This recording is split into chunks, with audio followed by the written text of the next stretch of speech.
Hello, ನಮಸ್ಕಾರಗಳು. ಇವತ್ತು ನಾವು ವಿಪ್ರೋನ ಟೆಕ್ನಿಕಲ್ ಅನಾಲಿಸಿಸ್ ಮಾಡೋಣ. ವಿಪ್ರೋ ಇವಾಗ 299 ರುಗಳಿಗೆ ಟ್ರೇಡ್ ಆಗುತ್ತಿದೆ ಡಿಸೆಂಬರ್ 5ರಂದು. ಟೆಕ್ನಿಕಲ್ ಪಾಯಿಂಟ್ ಆಫ್ ವ್ಯೂ ನಿಂದ ವಿಪ್ರೋ ಇವಾಗ ಸ್ಟ್ರಾಂಗ್ ಅಪ್ ಟ್ರೆಂಡ್ ನಲ್ಲಿ ಇದೆ. ಅಪ್ ಟ್ರೆಂಡ್ ಅಂದ್ರೆ ಪ್ರೈಸ್ ಮೇಲೆ ಹೋಗ್ತಿದೆ ಅಂತ ಅರ್ಥ. ನಾನು ಟೆಕ್ನಿಕಲ್ ಅನಾಲಿಸಿಸ್ ಮಾಡಲು ಪ್ರಮುಖವಾಗಿ ವಾಲ್ಯೂಮ್ ನ ನೋಡುತ್ತೇನೆ. ಇನ್ವೆಸ್ಟರ್ ಆಗಿ ನಾನು ಸಪೋರ್ಟ್ ಮತ್ತು ರೆಸಿಸ್ಟೆನ್ಸ್ ಝೋನ್ ನ ನೋಡುತ್ತೇನೆ.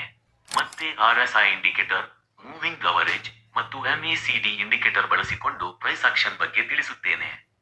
ವಿಪ್ರೋ ಅಲ್ಲಿ ಹೈ ವಾಲ್ಯೂಮ್ ಜೊತೆ ಸ್ಟ್ರಾಂಗ್ RSI ಮತ್ತು ವೀಕ್ಲಿ ಬ್ರೇಕ್ಔಟ್ ಆಗುತ್ತಿದೆ. ಅದರೊಂದಿಗೆ ಬ್ರೋಕರೇಜ್ ಕಂಪನಿಗಳು ಕೂಡ ಬೈ ಅಂತ ರೋನ್ ಅಪ್ಗ್ರೇಡ್ ಮಾಡಿವೆ. ನೀವು 300 ರುಗಳಲ್ಲಿ ಬಾಯ್ಲ್ ಮಾಡಿ 10ರಿಂದ 20% ಪ್ರಾಫಿಟ್ ಮಾಡಿಕೊಳ್ಳಬಹುದು. 285 ರುಗಳನ್ನು ಸ್ಟಾಪ್ ಲಾಸ್ ಹಾಕಿ. ಈ ವಿಡಿಯೋ ಶಿಕ್ಷಣಾತ್ಮಕ ಉದ್ದೇಶಕ್ಕಾಗಿ ಮಾತ್ರ. ಸ್ಟಾಕ್ ಬಾಯಿಂಗ್ ಅಥವಾ ಸೆಲ್ಲಿಂಗ್ ರೆಕಮೆಂಡೇಶನ್ ಅಲ್ಲ. ವಿಡಿಯೋನ ಲೈಕ್, ಶೇರ್ ಮತ್ತು ಕಾಮೆಂಟ್ ಮಾಡಿ.